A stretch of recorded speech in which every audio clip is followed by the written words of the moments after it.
God hid a secret in the depths of time, before the first grave was dug, before anyone cried over a tomb, even before there was death. There was a terrible secret that not even the angels were brave enough to tell.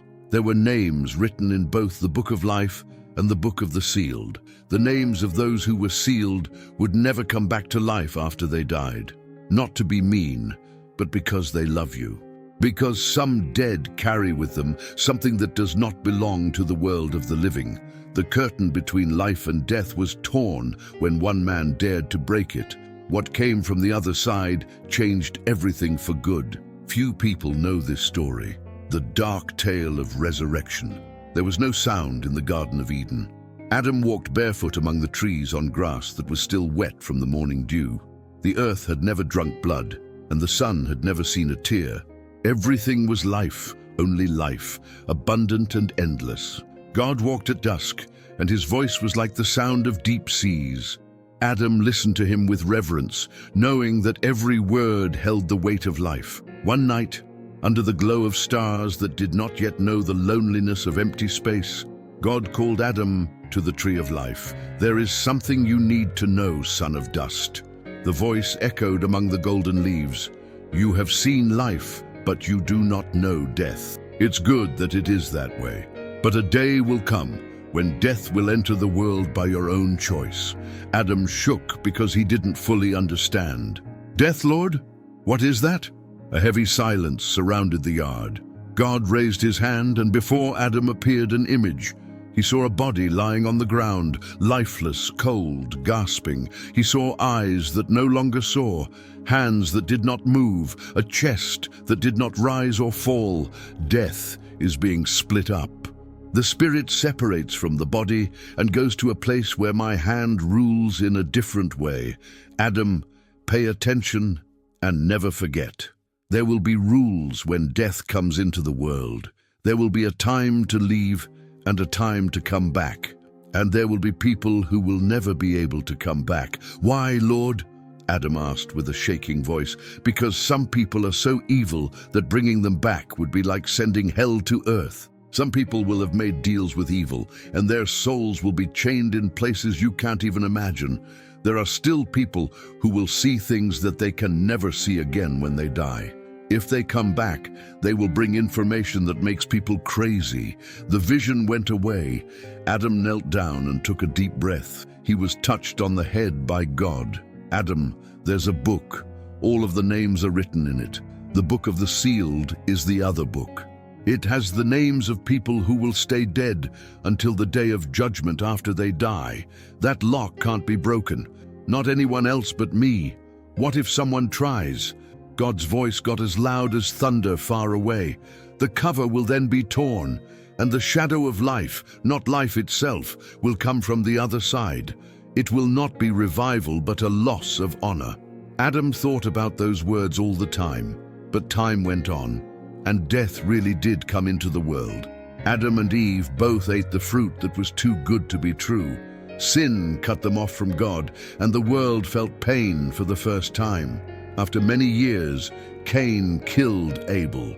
People who were good were killed, and their blood cried out from the ground. The first grave was then dug. When Abel's body was buried, Adam cried like he had never cried before. He remembered what God had said. "My son has died. Will he come back someday?" Eve asked with tears in her eyes. Adam looked up at the sky. The stars were just starting to show up, yes, in God's time, but not before. Also, we still don't fully understand some things about death. Time was like a river that never stopped. People of many generations came and went. The ground was full of graves, and people learned how to be sad. But there was one man who stood out from the rest. His name was Enoch. Enoch was different from everyone else. In a way that the prophets did not yet understand, he walked with God. Through the mist, he could see and hear whispers from the other side. He talked with the Most High for 300 years, and then God took him. Enoch did not pass away. He stopped being alive all of a sudden. But Enoch saw something before he left. God took him through worlds that can't be seen, where the dead were waiting for their judgment. He saw 7 levels of depth, or chambers. where souls were put into groups based on the things they had done. There was peace on the first floor. The spirits of the upright rested in soft light, looking forward to the return that had been promised. They had hopeful looks on their faces, and holy songs could be heard through the crystal walls. On the second floor, someone was ready. Normal men's souls, which were neither completely good nor completely bad, kept quiet. It wasn't painful for them, but it wasn't fun either. They did nothing but wait in the grey fog. It got painful on the third floor. Enoch saw shades of men and women who had lived only for themselves and not cared about God's voice or the pain of their neighbors. They let out a soft moan because they knew something was wrong but couldn't fix it. The pain got worse on the fourth floor. On and on, the souls of oppressors, rulers, and men who had killed innocent people walked in loops. They were not burned by the fire, but by their desire for justice. They were scared because they knew that judgment was coming. Something Enoch saw on the fifth floor made him turn away. Giants were bound by spiritual iron chains that gave them blank looks. They were the Nephilim, who were the children of fallen angels and had been locked up since the flood.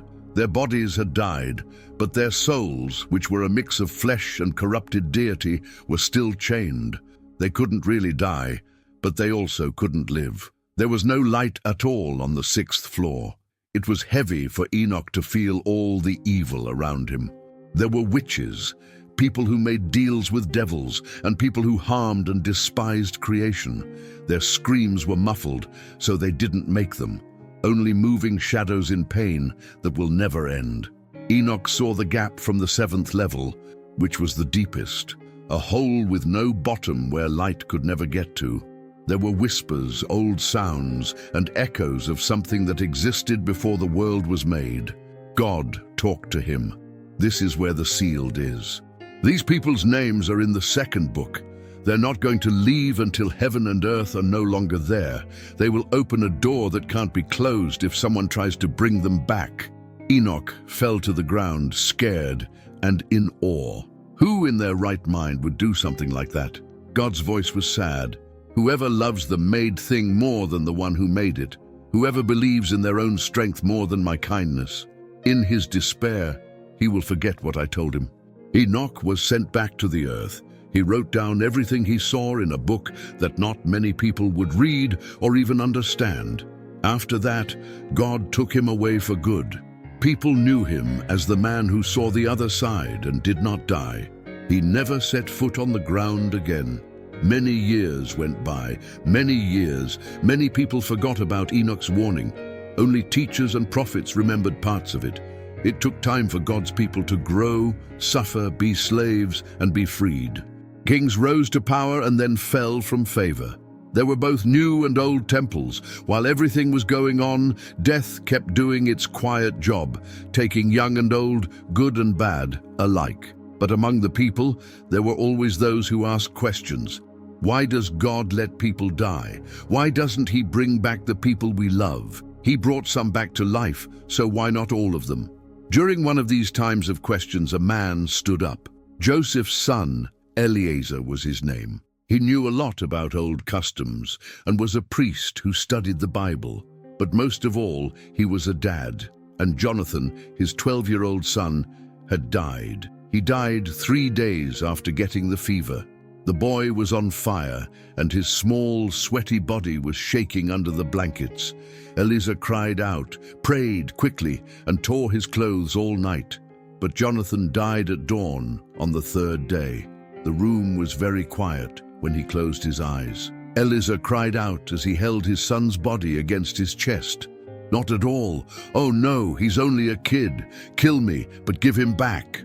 The sky didn't say anything. The stars kept shining without caring. Rachel, Eleazar's wife, cried in a spot because she was so sad. Family and friends came to comfort her, but nothing could fill the hole. As was the custom, Jonathan was buried in a cave outside of Jerusalem. A stone was put at the doorway, and everyone went back home. Eleazar didn't find peace, though. The days turned into weeks. Months turned into weeks. He was sick and couldn't eat or sleep. His heart was always racing and his eyes were always red. He started to read old books over and over again, looking for anything that would give him hope. He found the Book of Enoch at that time. The manuscript was tucked away in the temple's darkest vaults, covered in dust and almost forgotten. It talked about death, resurrection, and signed names. Eleazar read while his heart was beating fast. He thought, "There's a way. There is a way." God took Enoch to heaven without him dying, and Elijah went up in a chariot of fire. If life can beat death, then my son can come back. But there was also a warning in the book. Some names were sealed out of love, not anger. Bringing them back would be against God's plan. Eleazar didn't listen to the warning. He loved Jonathan more than he was afraid. He began to look for banned traditions, old ways of doing things, and powerful words. He found methods in the most obscure parts of history. Blood from a clean lamb, incense made from frankincense and myrrh, words from a tongue that no one speaks anymore, and most of all, trust that God would answer. Eleazar went to Jonathan's tomb one night when the moon was brand new. He left behind the things that were used in the rite. His hands were shaking and his heart was beating fast. He moved the stone away from the doorway and went inside, where it was damp and dark. The body of his son was on a cold stone slab and covered in white linen. Eleazar turned on the torches and started. He poured the blood around the body in a circle. He kept lighting the incense until the cave was thick with smoke. Then he spoke the banned words in a voice that was shaking. "Lord of ghosts, Lord of the living and the dead, and Lord of Sheol, I call upon you. Please bring back my son by the name that is above all names and by the power that brought the dead back to life. Let his spirit go back to his body. Let him get his breath back. Let Eleazar's son Jonathan come back to life." There was no sound at all. There was no action. Eleazar took a deep breath and said the words again, this time more fervently and louder. Still nothing. He started to cry. He sobbed and fell to his knees. "I just want my son back, please." After that, something changed. Inside the cave, the air got heavier. The temperature quickly dropped. A few times, the light flames almost went out. A cold wind came out of nowhere. Eleazar raised his head, and his heart was beating fast. He heard it, a low sound coming from the body that was wrapped in linen. A moan, not strong, but clear. Eleazar's eyes got bigger. "Jonathan?" The body moved, very slowly, as if every move took a lot of work. His fingers got tight. He moved his feet. After that, the boy sat up all of a sudden. The sheet fell off his face. Eleazar let out a happy cry. "Jonathan, hey son." He stopped when he saw the boy's eyes, though. They were free, however, they were not looking at anything. They had nothing in them, nothing there at all. There was no light, no one to see, and no life. There are only two black circles that are as deep as the void. Jonathan looked at his dad, but his dad didn't seem to see him. He opened his mouth and spoke. It wasn't the boy's voice, though.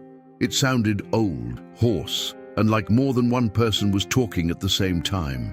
That was not a good idea. Follow this story to find out what Eleazar brought back. Like it now and set your alerts to go off, because what comes next will show resurrection facts that not many people are willing to talk about. Do not miss it. Eleazar fell backward and tripped over his own feet. His heart felt like it wanted to beat faster and get out of his body. Someone else's voice was coming from Jonathan's mouth. It was a word from the depths, an echo from the void. The boy stayed sitting on the rock. His black eyes were fixed on something Eleazar couldn't see, and his head was tilted in an odd way. "Jonathan?" Eleazar's voice was so shaky that it was hard to hear. "Is that my son?" The boy's body moved again, but this time it stood up.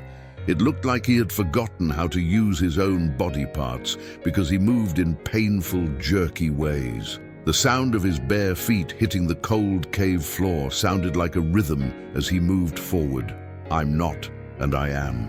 The voice, with many voices, responded, "I'm what you brought back, but I'm not just him. What do you mean?" Even though Eleazar tried to keep his cool, he was getting scared. "You called my ghost back from Sheol, but other things came with the veil when it was torn." There are now a lot of us in one." Eleazar's heart sank. He looked all over the cave for anything that might help him figure out what was going on. The incense smoke was still in the air, and it was thick and stuffy. The flickering lights made the shadows on the walls look funny. "What are you?" he asked with a strong voice that seemed to come from being a priest. "Name yourself in the name of the God of Abraham, Isaac, and Jacob." The cave was filled with a low, scary laugh. Jonathan's body writhed, and Eleazar saw something move under the boy's skin for a moment. It looked like there were moving shadows inside him. "We are the ones who live on the 3rd floor. We are the ones who were forgotten, ignored, and who died without a name or a funeral. We have a door now thanks to you." Eleazar put up his hands and shook them. "Leave him alone. Don't touch my kid." It got louder to laugh. "Priest, your son is here. He's not by himself. You opened the lock. The veil was torn. The rules have now changed." All of a sudden, Jonathan's body shook. A weak, childish moan took the place of the many voices. "Dad?" It was now Jonathan's voice. "Dad, I need to know where I am. It's all dark. I can't see." "Jonathan!" Eleazar ran up and grabbed his son. It was cold and stiff, but it was his body. It was his son. "I'm here, boy. I'm here." Now the tears were pouring out openly. "There's a problem, Dad. I remember passing away. There I was, in a place where people wait. It was light, but not like the sun. Voices could be heard, but they were different from ours. Then you called me, and I came. But I have other things with me now. Things that shouldn't be here are." Eleazar felt his heart break as he held his son close to him. "What did I do? What did I do?" Jonathan began to shake very badly. His voice was hurt and broken when he spoke. "They want to leave, Dad. They want to get in through me. They can't be stopped. Help me, please." Eleazar had no idea what to do. Priests know the rules and the laws, but he had never seen anything like this before. He looked into his son's empty eyes while holding his face. "Hold back, Jonathan. Fight back with everything you have. I'll get help. I will find a way to get rid of these things from you." "Not at all, Dad." Now Jonathan's voice was weak and almost gone. "We don't have time. They're strong. There's one more thing. There's something bigger coming. You're more open than you think." Before Eleazar could answer, Jonathan's body went totally stiff. With his eyes rolled back, only the whites could be seen. After that, he passed out and fell into his dad's arms. Even though it was dark, Eleazar carried him out of the cave. The wind was very strong that night, and it was cold. He looked up at the sky and saw that the stars were moving around like the sky itself was unstable. He put his son to bed when he got home. His wife Rachel woke up when she heard the noise. She screamed so loudly that the boy could be heard. "Jonathan, hey son, you're still living." She rushed to hug him, but Eleazar stopped her. "Not at all. Stay away from him for now. There's a problem." Rachel just stared at him, angry and confused. "What's wrong?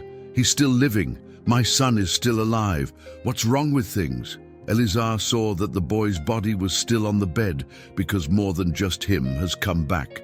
Over the next few days, Jonathan stayed in a state between life and death. He would sometimes wake up and be himself for a short time, crying, asking his parents to forgive him, and talking to them. Sometimes the other voice took over and told him things that no child should know.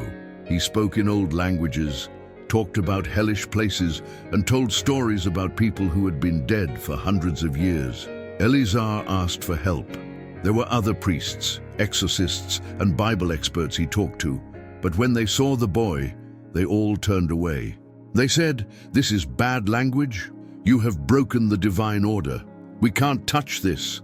Someone with a white beard and tired eyes came to the house. From a distance, he looked at Jonathan without touching him. After that, he told Eleazar to go outside. "The Book of Enoch. Do you know it?" the priest was asked. "Yes, I do. That's where I got the custom." Sadness filled the rabbi's face. "You read it, but you didn't get it. It was Enoch who saw all 7 levels of Sheol. He saw where the dead lived. He also saw the book of the seals. When someone dies, their spirit goes to the level that matches what they did. But the return doesn't happen by itself. God has planned for everyone to come back on the day of the final resurrection. People who try to make this return happen before its time tear the veil between the worlds. What does that mean? Eleazar knew the answer, but he still wanted to hear it. It means you didn't just bring your son back, you made a hole. Things from the other side can get through that hole. There are ghosts, shades, and thoughts of the dead who have not found peace. Through your son's body, they can now all get to the world of the living. Eleazar could feel his legs getting weaker. Is there a way to switch this around? The rabbi looked up at the sky and saw that dark clouds were starting to form. Just one. You need to bring him back to where you got him, and you need to close the hole before something bigger gets through.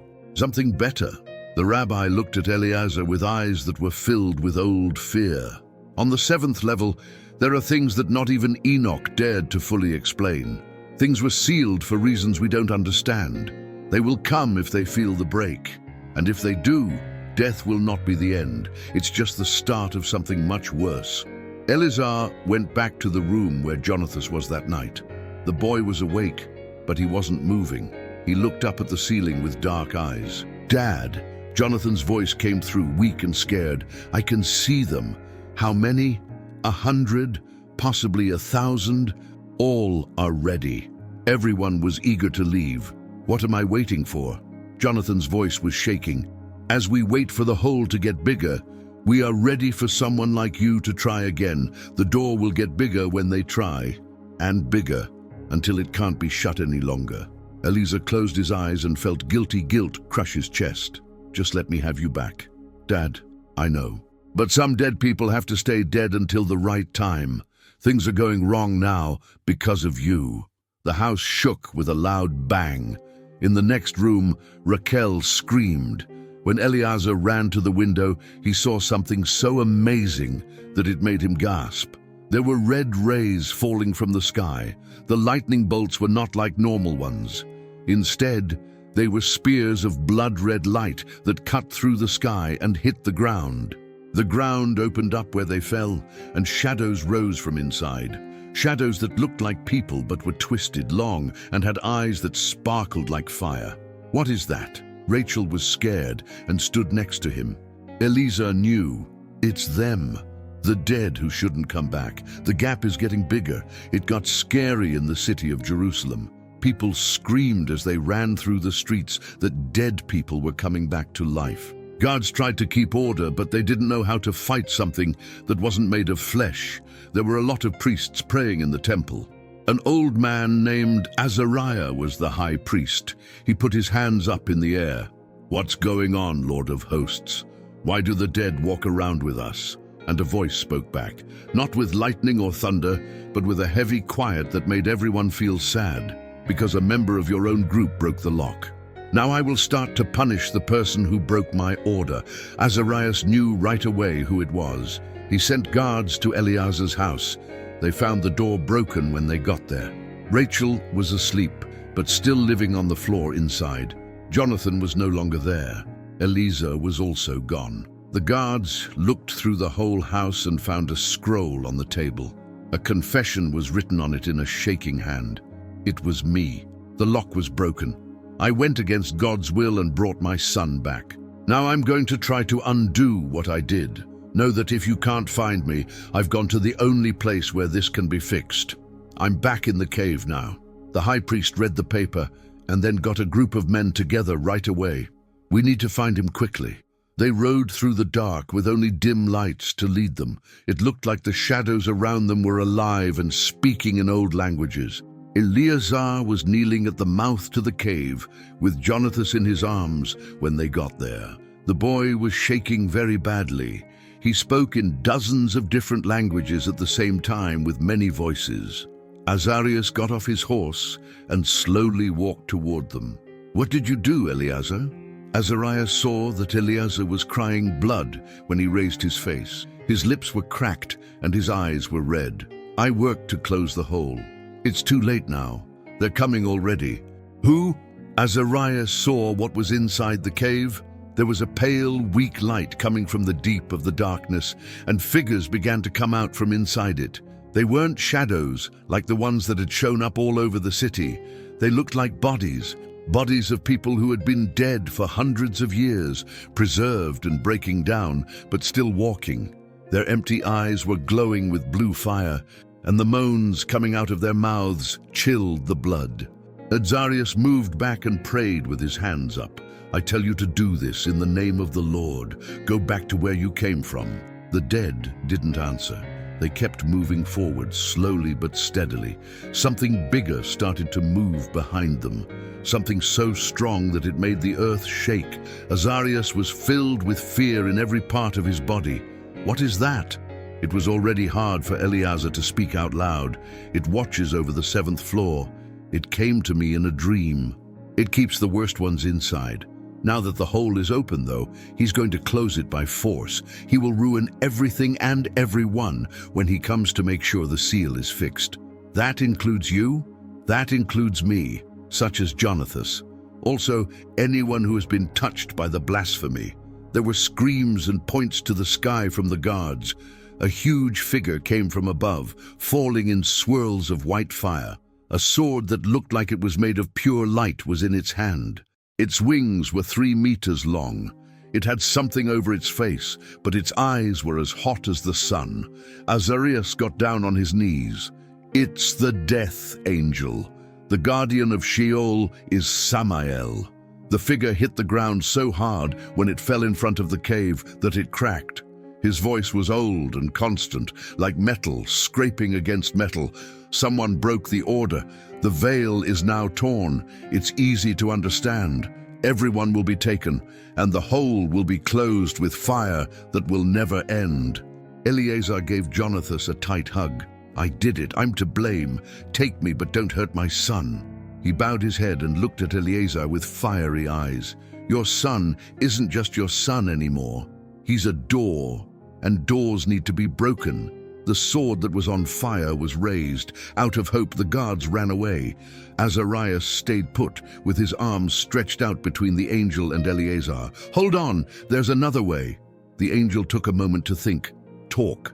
Azariah took a deep breath to get his strength back. An offering that is not the real thing is talked about in Enoch's works.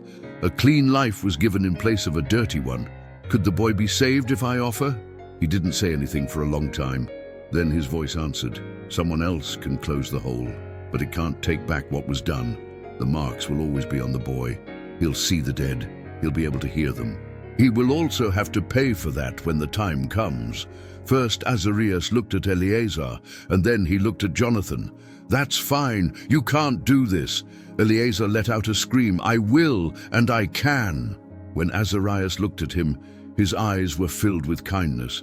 "What you did was out of love, but love without knowledge is death. Eleazar, learn, teach other people. Some people who have died must stay dead until God's time comes." Sammael touched Azariah with the tip of his sword before Eleazar could say anything. The high priest was surrounded by a bright light, and his body turned into white flames. There was no pain or scream. There was only peace in the air. The hole started to close up. For some reason, the dead who had left the cave turned around and went back into the void. All over the city, the shadows went away like smoke in the wind, and Jonathan stopped shaking for good. While he was in his dad's arms, he closed his eyes and fell asleep. Sammael took one last look at Eleazar. "He's going to live. He'll never be the same, though. Watch out for him, and don't touch anything on the other side ever again." When the angel flapped his wings, he was gone. The floor only had the smell of incense and the mark of fire. Eleazar held his son and quietly cried because he knew that the price for the resurrection had been paid. But also knowing that bad things were going to happen. Like and share this video right now to find out what happened to Jonathan after that and what the Bible really says about the resurrection. You will learn things in the next part that will change how you think about life, death, and what comes after. Even though years went by, that night's mark never went away. Jonathan grew up, but not like most kids his age. His eyes went back to their natural color after being empty and black, but they never fully got back the light of innocence. He saw things that no one else did. Other people didn't hear the voices he did. He also had too much information for a young man to handle. After that night, Eleazar aged very quickly. The Torah books made his hands shake and his hair turned white in just a few months. He never did any more practices. He was afraid to look past the veil again. His days were spent teaching Jonathan about God's rules, the lines that shouldn't be crossed, and how dangerous it is to mix up love and wisdom. As they walked through the fields at dusk, he would tell him, "My son, I brought you back because I loved you. I've learned, though, that there's more than just a dad's love. That's the order that God set up beforehand. No matter how good our goals are, when we break that order, we make the world a mess." Jonathan didn't say anything because he knew that everything she said came from a broken heart. He wasn't mad at his dad. How could he? He was the door that almost let hell out, though, which was a heavy responsibility. During the afternoon when Jonathan was 17, he was in the temple by himself, reading the prophets. The air felt heavy all of a sudden. The temperature dropped, and there was something in the room that couldn't be seen. He knew how you felt. Someone was trying to talk to you on the other end. "Who's there?" He looked around and asked in a low voice. There was no answer in words. But in the darkness cast by the lights, a shape began to take shape in front of him. It was see-through and made of more light than matter, but it was clearly a person. Jonathan knew right away who it was. Azariah, the high priest who gave up his life for him. "Jonathan, don't be scared." The voice was soft, like an echo from far away. "I didn't come to bother you. I came to get you ready." "What are you getting ready for? For what's going to happen?" The form of Azariah got closer. "Boy, you've been marked. Not just because of what your dad did, but also for a bigger reason. God lets certain things happen, not because he likes them, but because they show us things that we wouldn't know otherwise." Jonathan got a chill up his spine. What truths? It's not just about coming back to life. It's about fixing everything up. Soul, body, and spirit. God is the only one who can do that at his own pace and in his own way. All the other tries are just fakes or shadows of real power. The figure went away. Pay close attention, Jonathan. A prophet will soon come. A new person will be talked about by him. This person will have the power to really raise the dead, not the way you were brought back, broken up and unfinished, but in all its beauty and in endless life. You'll know why you went through all of this when that time comes. Azariah? The figure was gone when Jonathan reached out to touch it. He was by himself again in the temple, which was very quiet. The words kept going through his thoughts. Years went by. People looked up to Jonathan as a writer and teacher when he was middle-aged, but they also kept their distance from him. He was seen as unique by many. They couldn't put their finger on it, but it made them feel bad. He never got married. He never had kids. He lived by himself in a simple house on the edge of Jerusalem. During the day, he copied texts, and at night, he prayed. Until one day they heard that there was a preacher in the desert. John was his name. He talked about turning away from sin, the coming of a kingdom, and someone who was about to show up. Jonathan felt like something inside him woke up. He thought about what Azariah had said. Was this the time? He went to where John was washing in the Jordan River. There were a lot of people there from all walks of life, looking for pardon and hope. Jonathan stayed back and watched. John looked crazy because he was dressed in camel skin and his eyes were so full of passion. His voice could be heard over the water. "Don't sin, because the kingdom of heaven is coming soon.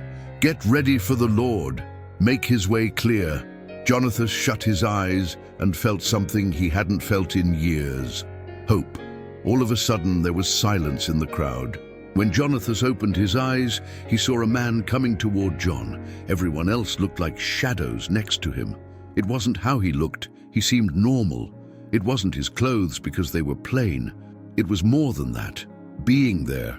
A sense of power that came from inside. When John saw him, he bowed down right away. "You come to me when I need to be baptized?" The man gave a soft smile. "Leave it alone for now. This is how we should do everything right." John said yes and baptized him. Jonathan saw something that no one else did when the man came out of the water. The sky broke open, not like the hole his father had made, but in a beautiful, bright way. And a voice screamed, but it wasn't one of judgment. It was one of endless love. "This is my beloved son, the one I am happy with." Jonathan broke down in tears and fell to his knees. He knew this was the one Azariah had talked about. This person really did have the power to live or die. The next few years were the most amazing in history. The man whose name was Jesus taught, healed, and set people free in towns and cities, and do something that Jonathan never thought was possible: the right way to bring the dead back to life. Jonathan first learned about it when Jesus raised the son of the widow of Nain from the dead. Jesus felt the coffin and said, "Young man, I tell you, get up." The dead man sat up and started to talk, but not with more than one voice, not with eyes that aren't full. Upon his return, he was whole again. Jonathan quickly went to people who had seen what happened and asked, "How was he? How did his eyes look? Was he not healthy?" A lot of people looked at him funny. What's wrong? He wasn't bad at all. He looked like he had never died. He was happy and full of life. He gave his mother a hug and praised God. When Jonathan heard this, he started to cry. That's what made it different. Christ did not pull the veil away. He was in charge of it. He did not go against God's will. He was the order of God made visible in the flesh. The story of Lazarus then came up. Jonathan was in Bethany when it took place. He saw it for himself. Lazarus had been dead for 4 days, and his body was already breaking down. His sisters, Martha and Mary, cried so hard they couldn't stop. He showed up and went to the tomb. "Take out the stone." Martha spoke out. "He has been dead for 4 days, so he already smells bad." Jesus looked at her with kindness that took away any doubt. "Did I not tell you that God's glory is waiting for you if you believe?" The stone was taken away. He prayed with his eyes raised to the sky. After that, he yelled out in a strong voice that made the air shake, "Lazarus, come out!" Jonathan didn't breathe. He was aware of the risks. He knew that if people called it, something could come out of a tomb. Then Lazarus showed up, leaving while wrapped in linen strips. "Unbind him and let him go," Jesus told them. Jonathan saw Lazarus's face when the strips were taken off. He cried. The man had life in his eyes, really living. He did not have any shadows inside him. There were no more than one voice. There was no gap that was torn. It was a pure, whole, and perfect revival. After the crowd had split up, Jonathan went up to Jesus. "I need to talk to you, Master." When Jesus looked at him, Jonathan knew that he already knew the whole story. "Jonathan, speak up. How do you know my name? I know each and every sheep in my flock." It was shaking as Jonathan knelt. "I came back from the dead, Master. Not like Lazarus, though. I got it wrong when I came back. The veil was torn by my father, and I lived with the results all my life. What do you think? Is there hope for someone like me?" After Jesus put his hand on Jonathan's head, he felt a peace that he had never felt before. "Jonathan, your dad did something wrong because he was moved by love. You, child, were just the tool used to teach a lesson that had to be learned. Here's the good news. No bad language can separate you from God's love. You were brought back by people, but now my hand is on you, and everything I touch is clean." Jonathan's tears were now pouring out. There's still hope, right? There's more than just hope. There's hope. I will go down into the world of the dead one day. I'm going to break the bars. I'm going to open the doors. I will also bring those who sleep with me, but not the way your dad tried. Do not violently tear the cover, but by going through it as someone with power who can enter and leave. That day, everyone who is buried will hear my voice and come back to life. Some will go to endless life, while others will go to eternal hell. He really rose from the dead. Jonathan was shocked and looked up. When is that day going to be? Jesus smiled, but it was a sad smile. I have to die before that day comes. I have to go down into Sheol as a person in order to beat it as a god. I will be in the middle of the earth for 3 days. Then I will rise again, because I am the firstborn from the dead. All of those who believe in me will also rise again, because I rose from the dead." There were some things that Jonathan didn't fully understand, but he knew he was with something much bigger than anything he had ever experienced. "Master, may I follow you?" "Yes, you can, and you will be there to see it when my time comes, so you can explain the difference between God's return and the resurrection of people." Months went by. Jonathan followed Jesus from afar and watched the wonders and learned from what he said. He was there when Jesus rode into Jerusalem on a donkey while people yelled, "Cheers to the Son of David." He was there when Jesus yelled and pushed the traders out of the building. "My house will be known as a place of prayer, but you've changed it into a thief's den." He was also there the night Jesus was taken. Jonathan hid in the dark and watched as the soldiers took him away. He saw Peter say no. He saw the apostles run away. He also felt his heart break. He climbed Golgotha with the crowd the next day. He saw Jesus, who was bleeding and falling, holding the cross. People were making fun of him, spitting and yelling. "Put him on a cross." When the nails went through the master's hands and feet, Jonathan broke down in tears and fell to his knees. "Why, Lord? Why do you let this happen?" From the top of the cross, he heard Jesus talk. "Father, please forgive them, because they do not know what they are doing." After that, in a weak but strong voice, "The job is done." Christ's head sank. He then died. It seemed like the whole world had died with Jonathan. He had found hope and the promise of being saved, but it all seemed to have been for nothing. When he got home, he was broken and didn't understand. Jonathan didn't eat, drink, or sleep for 3 days. He did nothing but cry and pray. "I don't get it, Lord." He said he would come back to life. He said he would beat death. But if he is dead, how can he win? Jonathan woke up quickly at dawn on the 3rd day. There was something different in the air in his room.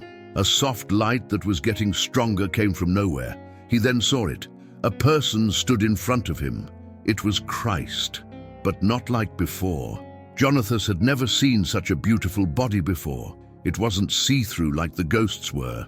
It was solid and real, but it had changed, shining. "Don't be afraid, Jonathan." The voice was the same, but it heard like a resounding win. "I passed away. I went down into Sheol. I preached to the dead in jail. I got the keys to hell and death. I rose from the dead so that everyone who believes in me can do the same." Jonathan shook with joy and awe as he fell at his feet. "Master, you're still living!" Christ put his hand on him. "I will always and ever be alive. You will live too, because I live. The resurrection your dad tried to do was just a shadow. The renewal I do has substance." He tried to pull the cover apart. I went through the screen and left it open for myself. "Go now and tell someone what you saw. Tell them that the real resurrection is not coming back from Sheol with their own power, but being called from there by the voice of the Son of God. And one day when I come back in the sky, everyone who is buried will hear my voice and come back to life. He will take the good people to a place where there is no more death, pain, or tears. The wicked to hell for all time, where the worm doesn't die and the fire never goes out. This is the dead coming back to life. Few people know this to be true. The light was still there, but the figure was going away. For hours, Jonathan knelt and thought about what he had just seen. He was a different person when he finally got up. He now knew what his goal was. He wrote for the rest of the days. He wrote about the fake revival that his dad had tried. He wrote about the hack that almost shut down the whole world. He wrote about Sammael, Azariah, and the 7 stages of Sheol. He wrote most of all about Jesus. What the real return is like, about the difference between what people can do and what God can do. Few people kept his works because most people found them too heavy to handle, but people who read them knew something very important. The resurrection doesn't mean getting back what we lost. It has to do with getting what God has promised during his time, in his own way, in glory for all time. Jonathan's eyes finally closed in peace when he died at the age of 70. And it was different this time when he crossed the veil. He wasn't dragged. There were no gaps in it. Those who had defeated death embraced him and took him into their arms. He finally took a break there on the other side while he waited for the day of the final resurrection. All done. Bring back. God's promise sealed it. The story doesn't end here, though, because the question is still there for all of us. When our time comes to cross the veil, what awaits us on the other side? Where will we go when the last resurrection comes? Like this video now and turn on notifications if you want to fully understand what the Bible says about the dead rising from the dead, the end judgment, and each soul's permanent fate.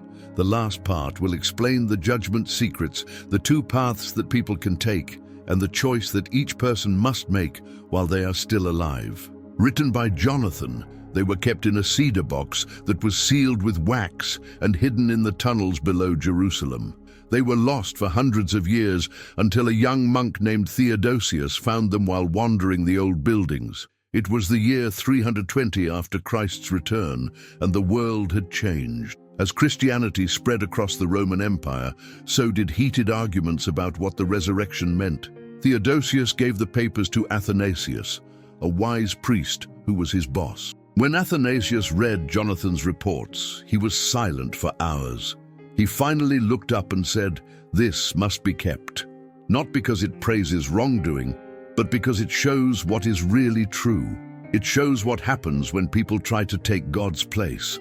And most importantly, it shows why the return of Christ is different. He had copies made of the texts and sent them to libraries in Alexandria, Antioch, and Rome. But along with them, he sent a letter of warning. May all who read these words understand. It is true that the dead can come back to life, but there are two resurrections, and every human being will engage in one of them. The first is the resurrection of life, which is only for people who have overcome death through Christ. The second is the resurrection of condemnation, destined for those who have rejected grace. But there is something between these two that not many people understand. There are people who try to bring about resurrection on their own, but all they get is a shadow of life. This is what Jonathan saw of the dark side. The ages continued their march. The message was shared with everyone in the world. Millions believed, millions rejected. The promise stayed the same through it all. Christ would return, the dead would come back to life, and the final sentence would take place. But in the meantime, strange stories began to emerge from different parts of the world. Reports of people who, like Eleazar, tried to bring back the dead. Some people used witchcraft, some people used science. All failed in the same way. In each case, what returned was not the loved one, but something tainted, something imperfect. Eyes that are empty, several sounds, strange behavior, and there was always a hole in the wall that let things from the other side get out. The church finally made it illegal for anyone to try to bring the dead back to life through human means. Necromancy turned into one of the worst sins. The church knew what would happen, not because it was afraid of the power. Every hole that was made in the veil between the worlds was like a wound. There were more cuts, so the covering was less stable. Paracelsus, a scientist who lived in the year 1500, said he had found the key to endless life. He made a homunculus, a mechanical being that looked like a person but didn't have a soul. He destroyed his work and burned all of his papers when he understood that all he had made was an empty shell. He wrote an apology before he died. "I tried to make life, but only God can give people life. What I really did was an awful thing that still scares me. Don't make the same mistake I did." Today, science has come a long way beyond what people in the past could have thought. Doctors now know how to bring dead hearts back to life, to save people who are about to die. But they know there is a limit, even they. When the brain dies, when awareness is lost, when the person really leaves, there is no going back, and there is no tech that can cross that line. People who have been physically revived before going over say they had strange experiences. Some people say there is light at the end of the tunnel, others of peace that can't be explained. Some people, though few, say they feel like they are being pulled down, see darkness, or hear voices. The doctors don't know why. For those who know Jonathan's works, though, it makes sense. You can see a bit of the 7 levels here. At these times, the soul touches the other side for a short time before being pulled back. What they see changes based on where they want to go. Right now, people are being tempted by new things, cloning, smart computers that can learn, putting life into machines. In some way, they all promise to beat death. In spite of this, none of them understand the main fact. Conquering death is not the same as living longer. It's changing the very nature of being alive. The only person who can do that is the one who made life. It is mentioned very clearly in the Bible. Jesus said in the Gospel of John, chapter 5, verses 28 and 29, "Do not be amazed at this. The hour is coming when all who are in the graves will hear his voice and come out. Those who have done good will rise to live, and those who have done evil will rise to be condemned." He really rose from the dead. It's not a short-lived comeback like Lazarus's, who died again in the end. It's not a medical revival that brings someone back to life for a short time. It is a full change that lasts forever. In his message to the Corinthians, Paul, a missionary, wrote about this. "When a body is sown, it dies, but when it is raised, it lives forever. It grows out of shame, but it goes down in honor. It starts out weak, but grows strong. It starts out as a physical body, but grows into a mental body." This is the puzzle.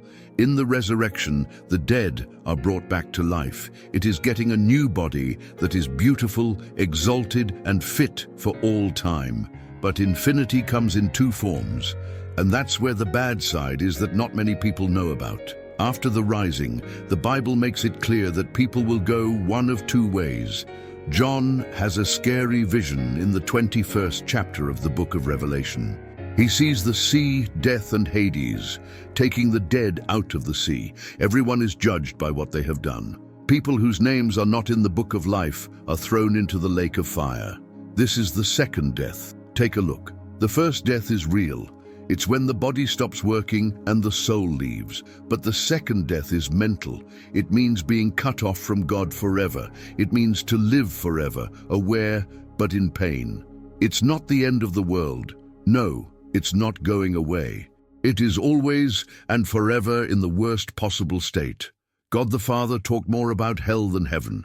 He said it was like a place where the fire never goes out and the worm never dies, where people cry and gnash their teeth, where there is darkness on the outside. There is no comfort in these images. They are real warnings about what will happen to people who turn away from kindness. The bad news that most people don't want to hear is this: everyone will be raised from the dead. It's not a choice. Every person who has ever lived will come back to life. It's not if, but where that matters. Those who are saved will be raised from the dead and live forever with God. They will get bodies that are better than human bodies, live in New Jerusalem, and be filled with joy forever. But the dead will also come back to life. They will get bodies that last forever, but not bodies that are perfect. People have bodies that can feel pain and suffer without dying. Why would God let this happen? The question keeps coming up over the years. The answer is also very easy: because it's the right thing to do. Every sin against a God who is infinitely holy has an endless number of effects. Forever, the only way to pay this huge bill is to either accept Christ's offering, which is worth everything because he is God, or pay it yourself. Eleazar learned this the hard way. He tried to use people to get his son back, and the outcome was terrible. To be with Jonathan again in heaven, he would have had to wait on the Lord and believe in the promise of the final rising. People have always wanted to be in charge of death. In the Garden of Eden, the snake told Adam and Eve, "You will not surely die." Even now, when science says we will conquer death, but the truth stays the same.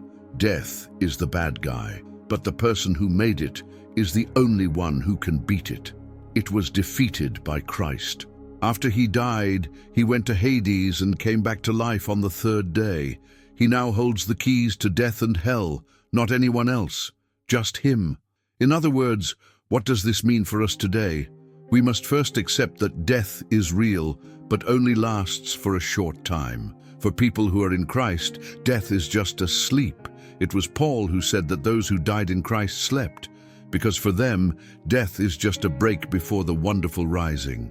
Second, we should give up on trying to beat death on our own, whether it's through fake religions that promise reincarnation, technologies that promise to keep you alive forever, or occult practices that say they can connect you with the dead. All of them are empty copies of the real return. Third, we need to live with forever in mind. Since we know for sure that we will be raised from the dead, we should live in a way that ensures we will be raised for life and not for punishment. And you can only do this if you believe in Jesus Christ, so that no one can brag. It's not by works, but by grace through faith. There is still one more story to tell, a forecast that hasn't come true yet. The trumpet will sound someday, but we don't know when. With a loud voice, the Lord himself will come down from heaven. It will sound like the voice of an angel and God's horn, and the Christians who are dead will rise first. Picture the scene, a huge number of graves all over the world. Lost graves in faraway areas, ashes are all over the seas. Beasts, fire, and time all ate the bodies, and all of them will be back right away in an instant, in the blink of an eye. All over the earth, the atoms that made up each person will come back together, and the soul will come back from inside each person. It will not be pulled by force like Jonathan's was, but by the words of the Creator. And those who died believing in Christ will come back to life changed. Their new bodies will last forever, look great and be strong. They are going to fly to meet the Lord in the sky, so they will always be with him. The second rising will happen after the 1,000 years. It will be different this time. People who stayed in their graves and turned away from kindness will also rise, but not for fame. To make a choice, they will stand in front of the great white throne, which will be ruled by Christ, and every action will be looked at. Every word said will be looked over again. Every dark thought will come out. People whose names are not in the book of life will hear the worst things that can be said. Leave me, you damned people, and go into the fire that the devil and his angels have set up for all time. They will be thrown into the fire lake, not for one day, not for 1,000 years, but for all time. Being aware, thinking back, they knew they had the chance, but they turned it down. This is the bad thing about the rising. It's not that God is mean, but that fairness is real, and free will has effects that last forever. The gospel, or good news, says that no one has to go through this. We can live because Christ died for us. He took the anger of God upon himself so that we wouldn't have to. He paid what we couldn't. Now he gives the gift of eternal life for free to everyone who believes. Not with hard-to-understand practices like Eleazar tried. Not with the help of people. Just by having hope like a child. Believe that Jesus died for our sins, was buried, and came back to life 3 days later. You must say out loud that Jesus is Lord. You will have endless life. It's so easy that a lot of people trip over it. They want something more complicated, mysterious, and worth their time. God, on the other hand, picked the easy to puzzle the wise. The question still stands after this story is over. You will rise again, so don't worry about whether you will or not. But you will rise again there, so we can live forever with God, where there is no more death, no more crying, no more pain, and where we will see the one who loved us and gave himself for us face to face, or for damnation for all time, cut off from all that is good, holy, and true, and always aware of what could have been but wasn't. You can make your choice. It needs to be made right now while time is still there, because there will be justice after death. Once someone is judged, there are no more chances. The return will decide your fate for all time. The last thing Jonathan wrote was a prayer. As important now as it was 2,000 years ago, this prayer has been said over and over again. Lord, help me never forget what it costs to swear. May I never try to take over your job as the one who gives life. May I believe that you will raise me from the dead at your own time and in your own way. And when it's my time to cross the veil, may I know for sure that you will be waiting for me in glory on the other side. It's not because I deserve it, but because your Son paid the price. Not because of what I've done, but because of your kindness. In the end, when the horn sounds and the dead rise, may I be one of them. Yes, this is the story of how the dead came back to life. The bad side that not many people know about. but also the bright hope that everyone can have. Death is no longer a threat. There is nothing in the grave. And one day, very soon, everything in the world will see the power of real revival. Which side are you going to be on? This story touched my heart. If you understand how serious the resurrection is and how heavy forever is, please leave a like now. Tell people who need to hear this that you found this video. Make sure you're alerted so you don't miss any more information that unlocks the secrets of the Bible. And finally, make your choice today. Do not wait until it's too late, because the dead will rise again and everything will be shown. May God bless you, and may the true light of resurrection guide you until Christ comes back. Yes. Thank you for following us to the end of this incredible story. See you in the next video. May God be with you always. Amen.